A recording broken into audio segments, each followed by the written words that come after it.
చంద్రబాబు పదవి కోసం దేనికైనా తెగిస్తాడని పిల్లనిచ్చిన మామ ఎన్టీఆర్కి వెనుపోటు పొడిచి పదవి నుంచి తొలగించి మానసికంగా హత్య చేసిన వ్యక్తి చంద్రబాబు అన్నారు.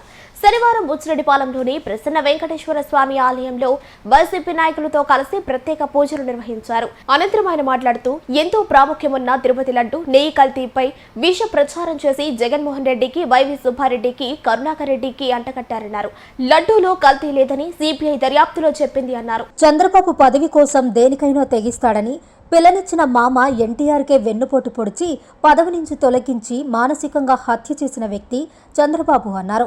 శనివారం బుచ్చిరెడ్డిపాలెంలోని ప్రసన్న వెంకటేశ్వర స్వామి ఆలయంలో వైసీపీ నాయకులతో కలిసి ప్రత్యేక పూజలు నిర్వహించారు. అనంతరం ఆయన మాట్లాడుతూ ఎంతో ప్రాముఖ్యమున్న తిరుమల లడ్డు నెయ్యి కల్తీపై విష ప్రచారం చేసి జగన్మోహన్ రెడ్డికి, వైవి సుబ్బారెడ్డికి, కరుణాకర్ రెడ్డికి అంటకట్టారన్నారు. లడ్డులో కల్తీ లేదని సిబిఐ దర్యాప్తులో చెప్పిందన్నారు. ఇలాంటి వ్యక్తిని వెంకటేశ్వర స్వామి క్షమించడని, చంద్రబాబు భయంకరమైన చావు చస్తాడని, ఈ మాట తను అనకూడదని, కానీ దేవుడిపై రాజకీయం చేశాడు కాబట్టి అనాల్సి వస్తుంది అని అన్నారు. ఇకనైనా చంద్రబాబు, లోకేష్ వారి బుద్ధులు మార్చుకోవాలని సూచించారు. చంద్రబాబు నాయుడు పదవి కోసం దేనికైనా తెగిస్తాడు. ఉదాహరణ, పిల్లనిచ్చిన మామ ఎన్టీ రామారావు గారినే వెన్నుపోటు పొడిచి ఆ పదవి నుంచి తొలగించి మానసికంగా ఎన్టీ రామారావు గారిని హత్య చేసినటువంటి వ్యక్తి చంద్రబాబు నాయుడు. ఈరోజు సాక్షాత్తు వెంకటేశ్వర స్వామి గారినే అడ్డం పెట్టుకొని లడ్డు నెయ్య కల్తీ అని దుష్ప్రచారం చేసి జగన్మోహన్ రెడ్డి గారికి, వైవి సుబ్బారెడ్డి గారికి, కరుణాకర్ రెడ్డి గారికి వీళ్ళందరికీ అంటగట్టి ఒక ప్రచారం చేశాడు. సిబిఐ ఈరోజు నిర్ధారణ చేసింది దాంట్లో కల్తీ లేదు అని.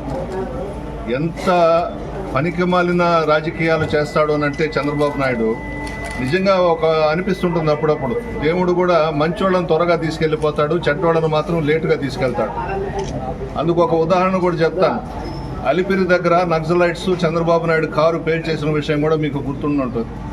దానికి కూడా వెంకటేశ్వర స్వామి భయపడిపోయి ఈ ఎత్తుబారుడు కానీ ఇక్కడ చనిపోతే అపవాదం నాకు వస్తుంది అన్నట్టు పక్కకు నెట్టేశాడు చంద్రబాబు నాయుడిని. ఆయనకు కూడా భయము చంద్రబాబు అంటే. ఈరోజు వెంకటేశ్వర స్వామినే రాజకీయంగా బయటకు లాగి ఒక తిరుమల తిరుపతి దేవస్థానం అనంటే ఒక పవిత్రమైనటువంటి దేవస్థానం. అందరూ కూడా వర్గాలకు అతీతంగా, కులాలకు అతీతంగా అందరూ కూడా ఆ భగవంతుడిని ప్రార్థించుకుంటుంటారు. అటువంటి దేవుణ్ణి కూడా ఈరోజు రాజకీయాల ఊబిలోకి లాగి ఇంత పనికి మాలిన రాజకీయం చేశాడు అనంటే ఆ వెంకటేశ్వర స్వామి అతను క్షమించడు, అంతకు అంత అనుభవిస్తాడు, భయంకరమైన చావు చేస్తాడు. నేను అనకూడదు, దేవుణ్ణి రాజకీయాల్లోకి లాగాడు కాబట్టి బాధతో అంటా ఉన్నా. ఆ వయసులో అతన్ని మేము అనకూడదు, కానీ అనాల్సి వస్తుంది. ఇటువంటి రాజకీయాలు చేయకూడదు.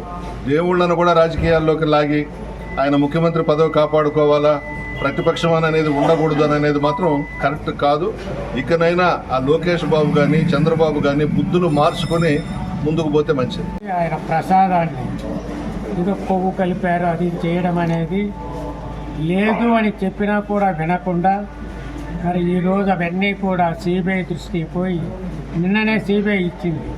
ఎలాంటి కల్తీ లేదు, ఇది కావాల్సింది రాజకీయంగా చేసిందని. అలాంటి దుర్బుద్ధి ఉన్న ఈ చంద్రబాబు నాయుడు గారు ఇప్పుడైనా మనసు మార్చుకొని దేవుణ్ణి రాజకీయాలకు లాగొద్దు. ఆ మహాదేవుణ్ణి ఎప్పుడైనా మనము ఆయన బాటలో అనుసరిస్తే దేశానికి సుభిక్షంగా అందరికీ మంచిగా ఉంటుంది.